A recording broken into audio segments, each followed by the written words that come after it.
Toba टेक्सिंग Pakistan मुस्लिम league नून youth wing तहसील Toba टेक्सिंग के notification की तकरीब का इनेकाद किया गया। तहसील सदर शाहद असलम ग्रेवाल की जेर सदारत हुई, जिसमें opposition leader municipal committee Umar Farooq Bajwa, ज़िली additional general secretary Mian Aurangzeb theme, ज़िली सदर MSF रिजवान अजहर नाज ने नोटिफिकेशन दिए।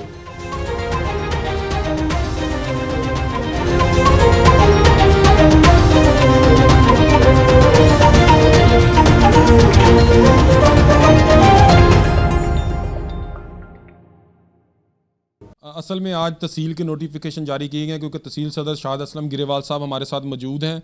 इन्होंने आज तंजीम साजी की जो टोबा तहसील की बॉडी है उसको कंप्लीट किया है। मियाँ औरंगजेब थीम साहब हैं जो हमारे ज़िले के जॉइंट सेक्रेटरी हैं, और उसके बाद हमारे ज़िली सदर MSF रिजवान अजहर नाज साहब हैं।